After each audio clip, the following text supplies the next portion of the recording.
For those of you who haven't been living under a rock, you may have noticed a strong intent by the media, Hollywood, and academia to shame whites and then lead them into a minority status in pretty much all white European countries. This holds true now for America. It never used to be like this though. Just a very short while ago, we never had to feel like we had to defend ourselves against anti-white shame tactics. Defend ourselves against the constant attacks by Hollywood, by our peers, by college professors, and by the everyday propaganda on Facebook telling us why white people are the enemy and the oppressor. The answer to why this is happening can easily be discovered by reading pretty much anything written by Karl Marx, which is now the mainstream curriculum for American colleges. Although American universities dating back to the 60s have always spawned wild revolutionaries and your everyday socialists, things are different now. The socialists of yesteryear typically would grow up, get their first tax bill, and realize that socialism probably isn't such a great idea after all. Now, they're not growing up anymore. They're becoming more and more radical. And as America becomes more and more diverse, and as the white population declines with every year, these ideas are becoming less fringe and more commonly shared. A good percentage of the American college-age youth are openly communist, and they all have the same end goal for what they call a better society: to get rid of the modern-day bourgeoisie, aka the white male, and create a climate that is ripe for the uprising of the modern-day proletariat, which means, now, anyone that is a person of color, a member of the LGBT community, a woman, or anyone that falls into the modern version of the oppressed categories. The minute that I put it on, I felt like my identity became whole. When I wasn't wearing hijab, I was just some ordinary white girl from New York City. I was just some ordinary white girl. I was just some ordinary white girl. This new trend is actually an old tactic of the infamous cultural revolution: to call anyone who either disagrees with your opinion and doesn't constantly virtue signal to non-whites a racist, homophobic, fascist Nazi. This type of Marxist thinking is so mainstream nowadays that we even have Hollywood superstars engaging in this radical agenda. Much like under the Cultural Revolution, when you have everyone calling others of a certain traditional belief system a racist, and you yourself are not also speaking out against this trad way of thinking too, then you become a suspect in the Cultural Revolution and must be attacked by your respective peers. Being a close witness to this happening and seeing the inevitable end result this will leave us as a country, I felt forced to have to change my belief system just a little bit. Yes, the standard conservative civic nationalist views like love for America, the Constitution, and everything that has made this country great, I still hold dear to my heart, and I believe they should be protected. However, the new postmodernist tactics of the left are now as resistant to this way of thinking as necrotizing fasciitis is to penicillin. Sure, it worked for a while, but now the disgusting disease of communist Marxism has left this defense ineffective at best. Because I have been forced into a mandatory defensive position against the unrelenting racially based attacks on white people, I found myself researching and sifting through hundreds of hours of information just to formulate my defenses on. In the process of this, I inadvertently came across other information. Very, very concerning information. And I started realizing the fight for our country, the fight to preserve our borders, our language, our culture, wasn't immediately through just defending our Constitution or living up to the traditional conservative values, but through devoting my entire platform into helping other right-leaning people realize that we need to start mass advocating for ending this forced diversity first. The rest can then be addressed. I started asking myself, why is the whole diversity is strength phrase only meant for countries with a majority white population? Could you imagine what the Japanese or Chinese would say if we told them they'd be stronger if they accepted 140,000 Bangladeshis? Yes, that actually happened. In the past 10 years, the U.S. has allowed in over 140,000 Bangladeshis, amongst countless other immigrants through the Diversity Visa Program. What positives can possibly come from this?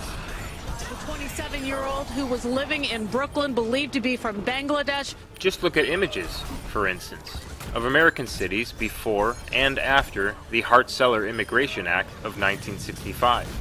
The white population in the country started to decline very dramatically and started right about the same time the 1965 Immigration Act was instituted. This also in turn caused a dramatic rise in rape, robbery, and assault in the country. A very simple search for crime statistics from the FBI will show you that robbery, rape, and aggravated assault have all tripled per 100,000 since the 1965 Hart-Celler Act.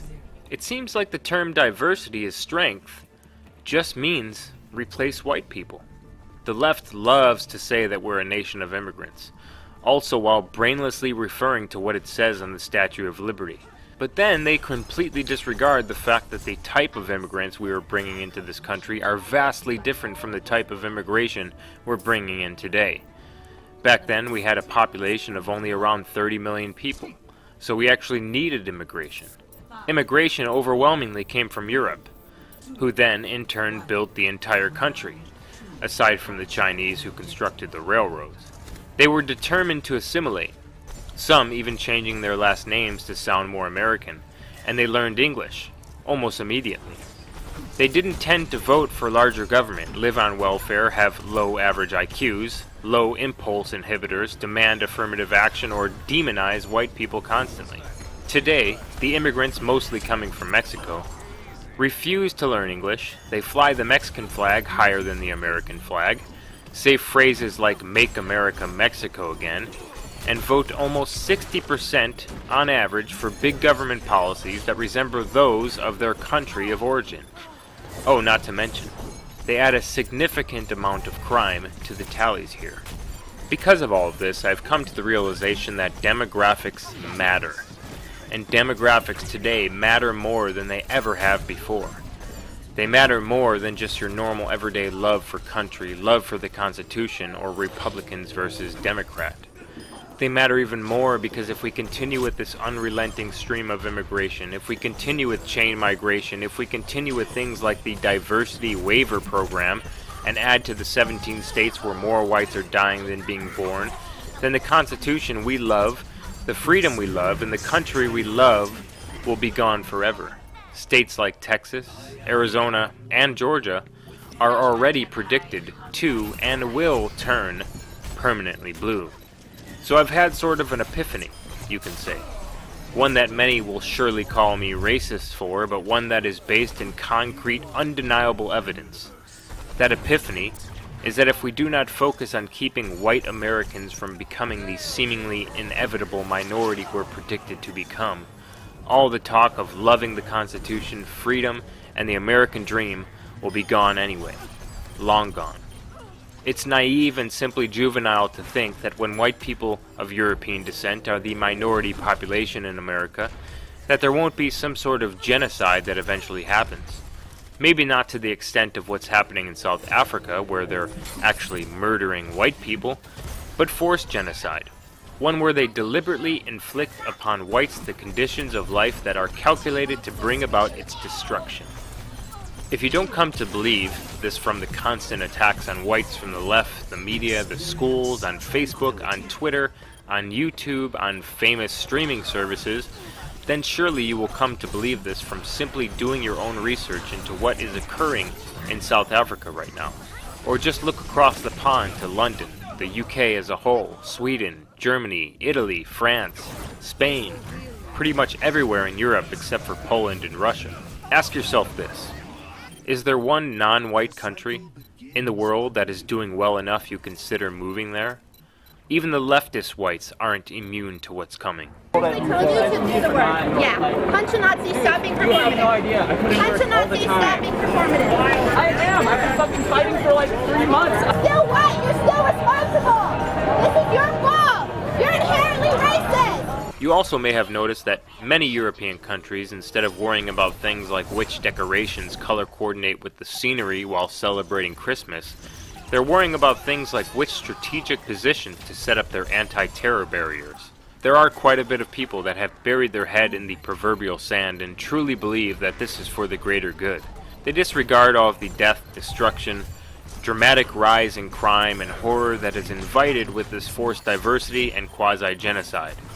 These type of people are the ones that are so egotistical, so cemented in their beliefs, that when the day comes that they're fired from their job in favor of someone that meets new diversity quotas, or after crime in their respective neighborhoods has quadrupled and women have been given a curfew due to the rise in sexual assaults, they'll wake up in the morning and the first thing that they'll collectively say is, well, at least I'm not racist.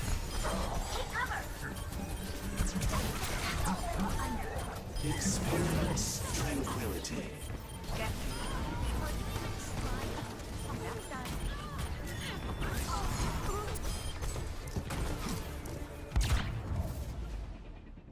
Victory.